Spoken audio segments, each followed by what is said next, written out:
Ever pick up a $9 Harbor Freight tool and pause for a second? Then you walk next door and see a Milwaukee or DeWalt version priced 10 times higher. So what's actually going on here? This difference isn't luck, and it definitely isn't random. It's the result of a quiet system Harbor Freight never openly explains, but one that millions of customers have exposed through real-world use. Some people swear their Harbor Freight tools lasted 20 years. Others say the exact same tool failed on day one. That contradiction is the clue. Harbor Freight isn't just a cheap tool store. Behind those low prices is a ruthless but calculated business strategy that helped build a multi-billion-dollar company with over 1,500 stores across the United States. In this video, we'll break down how their tools stay so cheap, what you're actually trading for that price, and which tools you should avoid at all costs. Stick around. This one might save you more than money. The scale of Harbor Freight's empire. Most people see Harbor Freight as that place you stop by on a Saturday. You grab a tarp, a flashlight, maybe a wrench you hope lasts long enough to finish one job. The sign screams low prices. The aisles feel simple. The vibe feels almost temporary, like you're not supposed to stay long. But that picture is only the front window. Behind it sits something much bigger and much more organized than most shoppers ever imagine. Harbor Freight didn't stumble into cheap prices. It built a system around them, piece by piece, over decades. The company started in 1977, long before big box stores became weekend destinations. Back then, Harbor Freight sold tools through mail-order catalogs, thick paper catalogs, black and white photos, small product descriptions with prices printed right next to them. These were mailed to people who fixed their own cars, worked out of their garage, or ran small shops and didn't care about branding. They cared about price and availability. The first physical store didn't open until 1980, and even after that, growth stayed slow on purpose. Harbor Freight didn't chase high-traffic malls or brand-new shopping centers. Instead, they looked for cheaper leases, places near industrial parks, aging strip malls, former grocery stores, and edge-of-town plazas where rent was low and landlords were flexible. While Home Depot and Lowe's were building massive warehouse stores with garden centers, lumber yards, and huge parking lots, Harbor Freight kept stores smaller and simpler. No custom desks, no special orders, no weekend workshops, just shelves, pallets, and fast turnover. That decision mattered. By 2013, Harbor Freight had around 500 stores, solid but still not dominant. Then the machines sped up. Between 2013 and 2019, they opened roughly 500 more locations. That's one new store every few days. By 2024, they crossed 1,500 stores nationwide. That kind of growth only works when logistics are locked in. Harbor Freight runs a very controlled distribution system. They limit how many versions of the same tool exist. One hammer style, a few sizes, not 20 options. Fewer brands, mostly their own. Fewer box designs. That sounds small, but it changes everything. Warehouses pick faster, pallets stack cleaner, trucks leave full, not half empty. Inventory software stays simple and accurate. Most stores are supplied from regional distribution centers, not shipped store by store. That allows bulk purchasing, predictable restocking, and fewer emergency shipments, which are expensive. When a new store opens, Harbor Freight already knows the average sales per item based on hundreds of similar locations. They know how many generators sell before hurricane season, how fast gloves turn over, which zip codes buy more automotive tools versus woodworking tools. The stores themselves are built for efficiency. Smaller floor space than Home Depot, narrower aisles, fewer employees per shift, no service desks for custom orders, no cutting stations, no delivery scheduling. You walk in, grab a boxed tool, scan it, and leave. Less labor, less time, less cost. Now look at the money. Harbor Freight is a private company, so their profits don't scroll across CNBC or show up in earnings calls. There are no quarterly reports to study.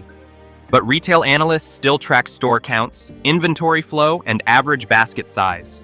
Based on that, most estimates put yearly sales between $6 and $8 billion. That places Harbor Freight in the same league as many well-known public retailers, even if it doesn't feel that way when you're holding a $5 screwdriver. And because the company stays private, most of that value concentrates at the top. Harbor Freight is still tightly controlled by its founder, Eric Schmidt, who also serves as CEO. With no public shareholders to split returns with, decades of steady cash flow roll upward. His estimated net worth sits around $6.5 billion. That's enough to buy dozens of Boeing 737 jets, or an entire neighborhood of luxury homes. That's the paradox. Cheap tools, serious money. Harbor Freight doesn't chase brand obsession. It doesn't need you to feel proud of the logo. It just needs you to feel comfortable. Comfortable enough to think, this should work. Comfortable enough to come back next month for gloves, zip ties, or a shop light. The stores help with that. Same layout, same shelving, same rhythm. Whether you're in Ohio or Arizona, you already know where things are. That familiarity lowers friction. You don't think. You just shop. So while the tools feel disposable, the system behind them is anything but. It's measured, it's repeatable, it's built to turn small, everyday purchases into a very large, very steady empire. Their steady growth, logistical efficiency, and smaller store footprint all help them offer lower prices while still making a profit. But those are only part of the story. There's another secret that pushes Harbor Freight ahead of its competitors: the OEM factory secret. To really understand why Harbor Freight prices look almost fake, you have to mentally leave the store. Forget the fluorescent lights, the orange buckets, the smell of rubber gloves. Instead, picture a massive factory floor somewhere in Asia. Long rows of machines, steel parts moving on conveyors, workers assembling the same tool again and again all day long. This is the OEM world, original equipment manufacturing, and this is where the story quietly changes. In many of these factories, brands you think compete with each other are neighbors on the same line. 1 hour, a sander comes off the belt with a blue Ryobi shell. The next hour, that same sander rolls out with a red Bauer shell. Same motor housing, same internal layout, same screws in the same places. The only thing that changes is the outside plastic and the box it goes into. That sounds hard to believe, but it happens more often than people think. There are plenty of real-world examples that tipped people off. One mechanic talked about opening up a Harbor Freight nail gun he bought in a rush. Inside, every spring, piston, and seal matched his Chicago pneumatic gun almost part for part. Same shapes, same measurements. It wasn't a copy. It looked like a sibling. The same story shows up with Bauer and Ryobi sanders, both traced back to the same large Chinese OEM. Locking pliers from Harbor Freight coming out of factories that also make lines for Milwaukee. And maybe the most famous case, the Daytona floor jack. For a time, it came from the same factory that produced snap-on jacks that cost 3 or 4 times as much. That's when people start asking questions. If they come from the same place, why is one $99 and the other $300? The answer sits in the business model, not the machine. Harbor Freight buys direct, no distributors, no regional reps, no layers of middlemen adding their cut. They order in huge volume, often committing to long runs of the same item for years. That gives factories predictable demand, which lowers per unit cost. Less risk for the factory, cheaper price for Harbor Freight. Then there's branding, or more accurately, the lack of it. Milwaukee, DeWalt, and similar brands spend a lot on marketing, TV ads during football games, sponsorships, tool trucks, sales teams, branded displays. All of that money has to come from somewhere, and it comes from the price tag. Harbor Freight skips most of that. No celebrity endorsements, no national ad blitz, no tool truck commissions. Their brands live almost entirely inside their own stores. That alone cuts a big chunk of cost before the tool even hits the shelf. Packaging is another quiet detail. Premium brands use heavy molded cases, glossy printing, thick manuals, foam inserts. Harbor Freight uses simpler boxes, thinner plastic, and fewer extras. It doesn't look fancy, but it protects the tool just enough to get it home. Put all that together and you get a very specific formula. Production cost plus a small margin. Sell a lot. Repeat. That's the advantage. But here's where things get interesting. And if 2 tools come from the same factory, that doesn't mean they are built to the same standard. And that brings us to their next secret. Materials and quality control, the cost-cutting layers. Once you understand the factory side, the next layer gets even more important. This is where the price really drops. It comes down to 2 quiet decisions most shoppers never think about: materials and quality control. Let's start with materials. because this alone explains a lot of mixed reviews. In the tool world, steel matters. Not just steel, but how it's processed. High-end brands use multi-step forging. The metal is heated, pressed, cooled, then pressed again. That takes time, energy, and money. The result is denser steel, better grain structure, and longer life under stress. Harbor Freight usually skips some of those steps. They often use lower-grade steel, fewer forging passes, and simpler heat treatment. That saves money right away. Less energy, less labor, less scrap. The result is a tool that works fine for light use, hanging shelves, tightening bolts, cutting plywood on a Saturday. But it is not designed to take daily abuse. I saw this play out with a friend of mine. He bought a Harbor Freight breaker bar for $20 to loosen some stubborn lug nuts. It worked great the first few times. Then one cold morning, putting real torque on it, the bar twisted slightly, didn't snap, didn't fail dramatically, just bent enough to feel wrong. He replaced it later with a heavier brand. But for those first jobs, the cheap one did exactly what he needed. That's the pattern. Harbor Freight tools are often sufficient, not exceptional. They aim for good enough, not bulletproof. Now layer in quality control, and the picture gets clearer. Premium brands inspect aggressively. They reject parts for tiny flaws, slight misalignment, small casting marks, minor finish issues. That means more waste, but also more consistency. Harbor Freight loosens those rules. Their OEM factories are allowed wider tolerances. A handle might be a little off-center. A motor might run slightly warmer. A bearing might not be perfectly smooth. If it still works and passes basic safety checks, it ships. From a business view, this is smart. Fewer rejects means lower cost. Lower cost means lower prices. But for the customer, it creates uneven experiences. That's why reviews look so split. You'll see someone say they've used the same Harbor Freight angle grinder for 10 years with no issues. Then another person says theirs smoked after cutting hardwood once. Both stories can be true at the same time. It's not bad luck. Think of it like buying lumber. One 2x4 is straight, the next is twisted. Same pile, same store, different outcome. Harbor Freight accepts that variation because most customers won't push the tool to its limits, and the ones who do are offered something else. The warranty. This is where risk quietly shifts to the buyer. The initial price is low. That gets you in. Then at checkout, you're offered a replacement plan. 1 year, 2 years. Walk in, swap it out, no questions asked. That warranty is not an afterthought. It's part of the system. For Harbor Freight, selling warranties offsets returns. Instead of spending more upfront on tighter quality control, they let a percentage fail and cover it with replacement plans. The math works. For the shopper, it becomes a choice. Save money now, accept some risk, or pay a little extra for peace of mind. Another example. A neighbor bought a Harbor Freight table saw for a garage project. It worked fine for months. Then the motor started making noise. He had bought the extended plan, walked in, walked out with a new one. No repair, no hassle. For him, the system worked. But if you rely on that saw daily, downtime matters. That's where Harbor Freight stops making sense. So this is not a scam. It's not hidden. It's a calculated trade.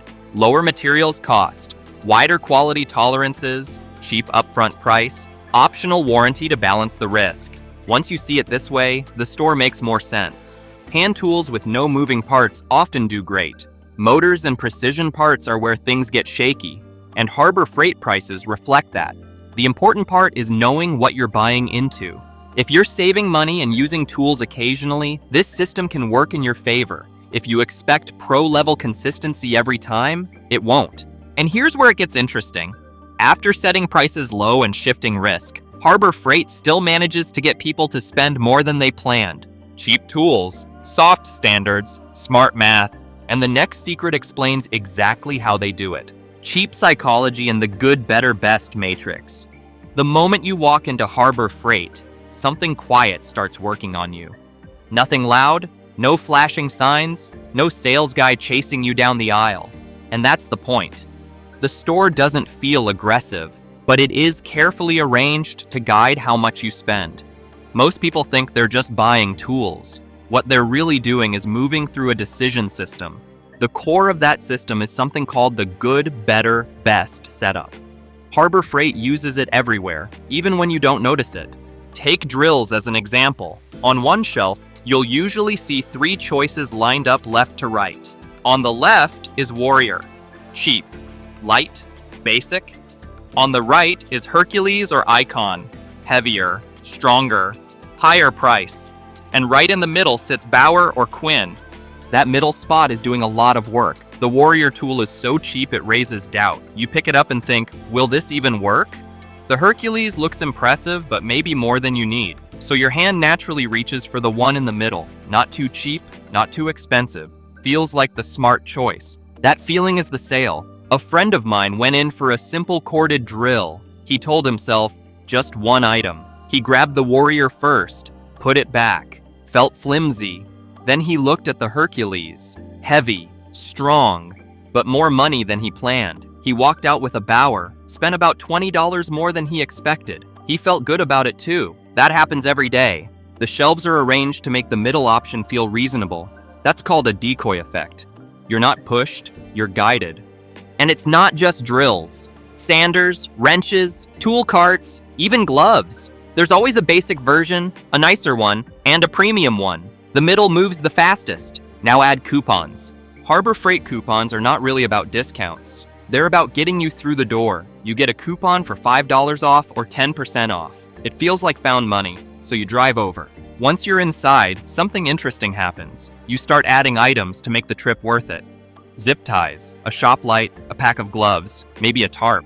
Suddenly that $5 savings turns into $30 of spending. I've seen it myself. Went in for pliers, left with pliers, a flashlight, a box of screws, and shop towels. All cheap items, all useful, all unplanned. That's the paradox. Trying to save makes you spend more. Harbor Freight understands this human psychology better than most stores. They don't need big discounts. They need volume and foot traffic. Coupons create both. Then there's price comparison. Harbor Freight stores are often near Home Depot or Lowe's. That's not an accident. When you see a $99 Milwaukee drill down the road and then see a $29 Hercules drill on the shelf, your brain does the math instantly. Same job, lower price. Even if the tools are not identical, the comparison sticks. The expensive item makes the cheaper one feel like a steal. Harbor Freight doesn't have to say anything. The shelf does the talking. It's the same reason grocery stores put name brand cereal next to store brand. Suddenly, the store brand feels reasonable. You feel clever for choosing it. Another subtle detail is how the store feels. No loud music, no fancy displays, no sales pitch posters everywhere. It feels calm, almost plain. That lowers your guard. You don't feel sold to. You feel like you're browsing. And when people don't feel pressure, they stay longer. The longer you stay, the more small items you notice. Harbor Freight is very good at placing low-dollar items near checkout. Gloves, measuring tapes, bungee cords, stuff under $10 that feels harmless. Those add up fast.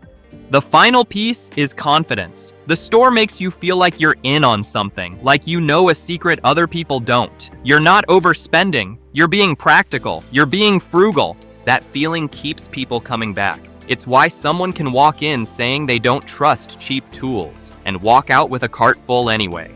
The system never argues with you. It agrees with you. It lets you choose. And that's what makes it effective.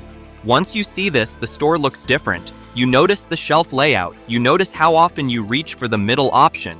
You notice how easy it is to add just one more thing. And that awareness matters, especially if you're trying to save money. Because now the next question becomes obvious.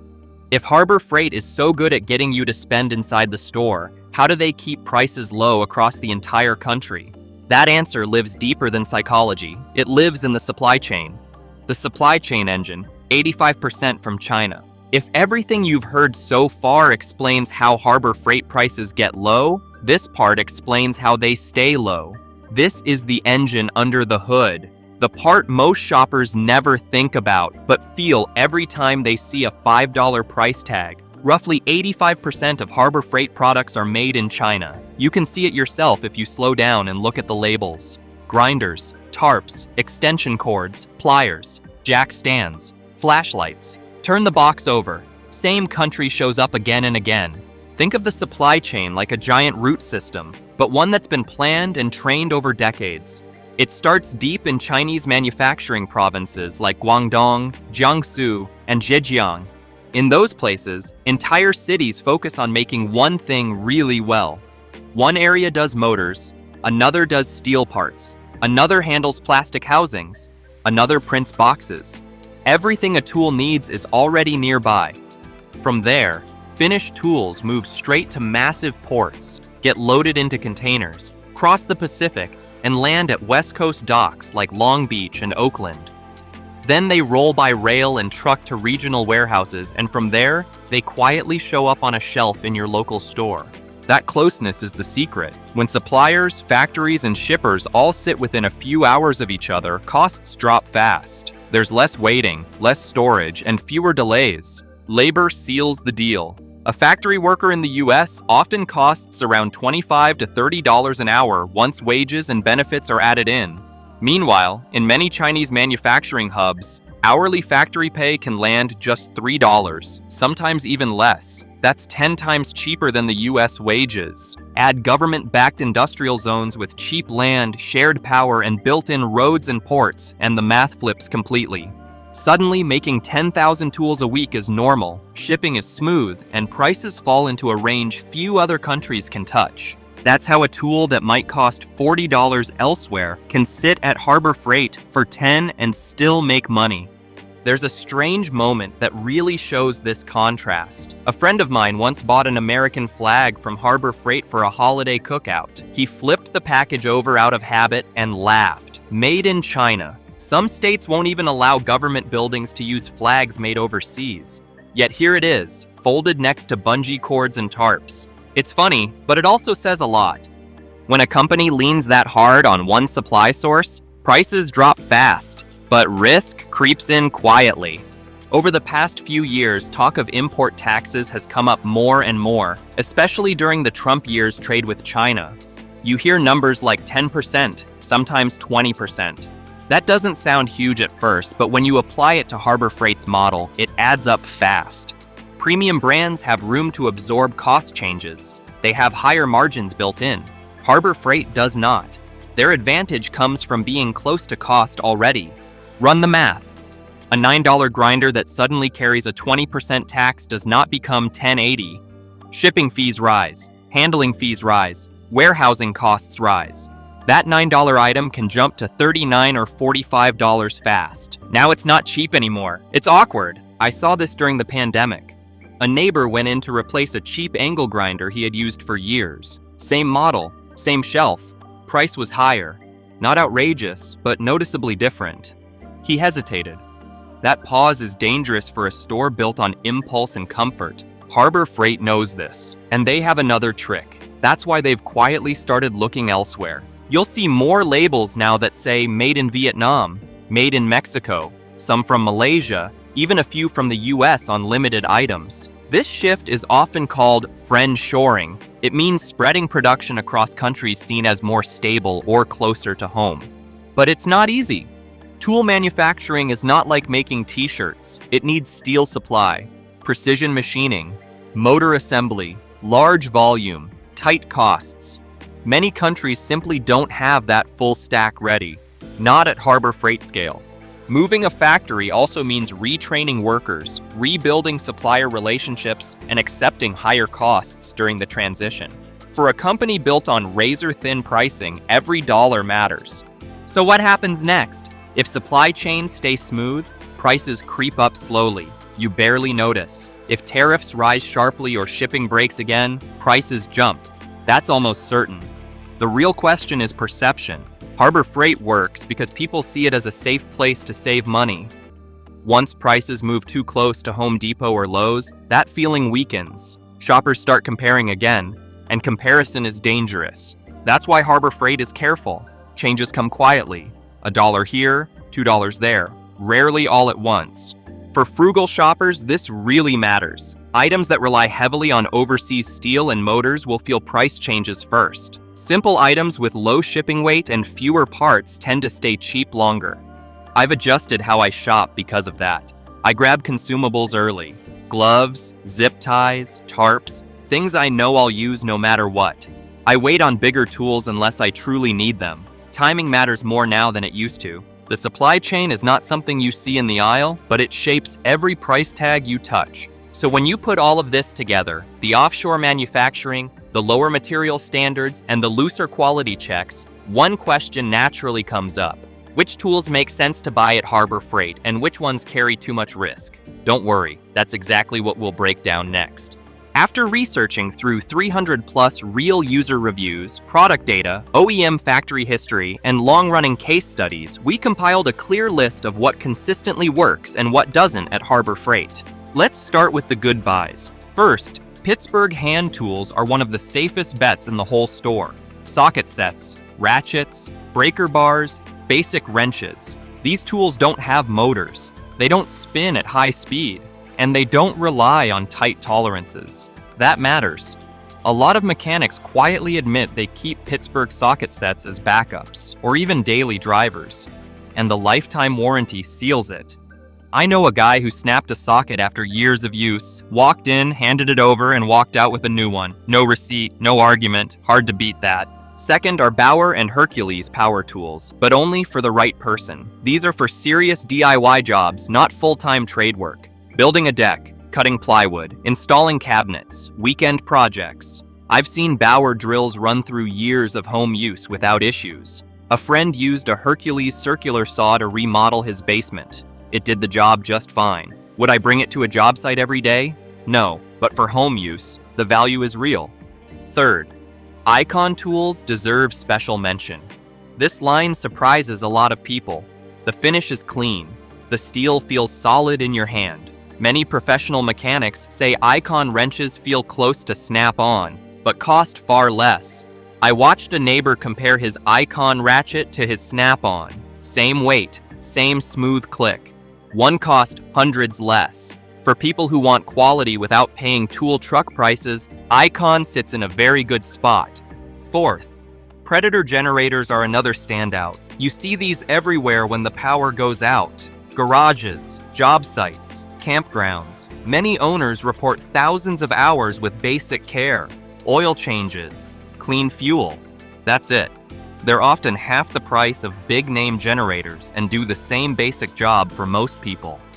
Fifth, Daytona floor jacks get a lot of praise for a reason. They're stable, heavy, and well-built. Many people call them the budget version of Snap-on. If you're lifting a car in your garage a few times a year, this is one of Harbor Freight's stronger designs. And finally, there are the small items: gloves, zip ties, tarps, shop lights, CA glue, epoxy. These are low-risk purchases. If a tarp wears out, you replace it. If a light fails, you're out $10. These are the items Harbor Freight consistently does very well. Now that you know which tools are usually a smart buy, it's just as important to look at the other side. Let's go through the specific Harbor Freight tools you're better off avoiding, so you don't learn the hard way. First, Warrior power tools sit at the bottom tier for a reason. They're cheap, but often underpowered. Many users report drills struggling with thicker wood, motors heating up fast, and switches failing early. A friend bought a Warrior drill for a fence project. It worked for one day, then lost torque. He ended up buying another drill anyway. Cheap can turn expensive when time gets wasted. Second, cutting tools like machetes, chisels, and lathe tools are another risky area. These depend heavily on steel quality and heat treatment. Harbor Freight often uses mild steel here. Edges dull fast, chipping happens, and even after sharpening, the edge doesn't last. For light, occasional use maybe. For serious work, it's better to skip. Third, precision tools are where caution really matters. Torque wrenches, pressure gauges, and other measuring tools need accuracy. Harbor Freight's looser quality control makes consistency a gamble. One torque wrench might be close enough, another could be way off. That can mean stripped bolts, loose parts, or bigger problems down the road. And finally, safety-related equipment deserves extra respect. Cheap jack stands, light-duty lifting gear, anything holding weight above your body needs confidence, not savings. This is one area where paying more upfront makes sense every time. So here's the rule that works in general. Buy simple, buy low risk. Buy tools that don't spin fast, measure precisely, or hold your safety in their hands. Avoid cheap motors, precision devices, and critical lifting gear. Once you shop this way, Harbor Freight becomes useful instead of frustrating. Harbor Freight isn't just a cheap tool store, it's a complex system. Some items are surprisingly durable and worth every dollar. Others look like a deal, but are better left on the shelf. The difference comes down to choosing the right tool for the right job. Now I'm curious about your experience. What's the best thing you've ever bought there? And what's the one purchase you wish you'd skipped? Does your own buy and avoid list line up with this one? Drop your story in the comments. Real-life use is where the best advice comes from. If this breakdown helped you shop a little smarter, hit like, subscribe, and turn on notifications so you don't miss the next one. Disclaimer: everything here is based on public data, real-world use, and personal experience, not buying advice. Always put safety first. Thanks for watching, and we'll see you in the next video.